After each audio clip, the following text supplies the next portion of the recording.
അതെ, ഇനി അത് സംഭവിക്കുന്നത് 2169 144 വർഷത്തിൽ ഒരിക്കൽ മാത്രം സംഭവിക്കുന്ന ഒരു വലിയ ഉത്സവമുണ്ട് ഇന്ത്യയിൽ, മഹാകുംഭമേള. ഉത്തർപ്രദേശിൽ ഏകദേശം 4000 ഹെക്ടറുകളിലായി ഒരു താൽക്കാലിക നഗരം തന്നെ ഇതിനായി സൃഷ്ടിക്കപ്പെട്ടു കഴിഞ്ഞു. വരുന്ന റിപ്പോർട്ടുകൾ പ്രകാരം 7500ഓളം കോടി രൂപയാണ് UP സർക്കാർ ഇതിനായി ചെലവഴിക്കുന്നത്. മഹാകുംഭമേളയ്ക്കായി പ്രയാഗ്രാജിലെത്തുന്ന ഓരോ ഭക്തനും ചെലവഴിക്കുന്ന തുക സംസ്ഥാനത്തിന്റെ തന്നെ അല്ല, രാജ്യത്തിന്റെ തന്നെ അതിനിർണായക മുതൽക്കൂട്ടാകുമെന്നാണ് വിദഗ്ധരുടെ അഭിപ്രായം. അപ്പോൾ എന്താണ് കുംഭമേള, അർദ്ധകുംഭമേള, മഹാകുംഭമേള?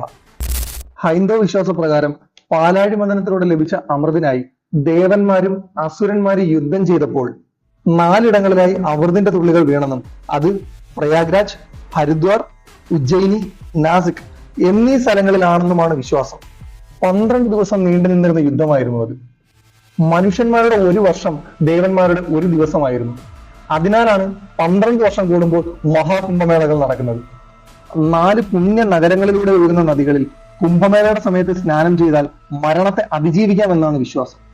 നിശ്ചിത ഇടവേളകളിൽ അർദ്ധകുംഭമേള, പൂർണ്ണകുംഭമേള, മഹാകുംഭമേള എന്നിവ നടക്കുന്നുണ്ടെങ്കിലും 144 വർഷത്തിൽ ഒരിക്കൽ മാത്രം സംഭവിക്കുന്ന മഹാകുംഭമേളയ്ക്കാണ് ഇപ്പോൾ വേദിയാകുന്നത്.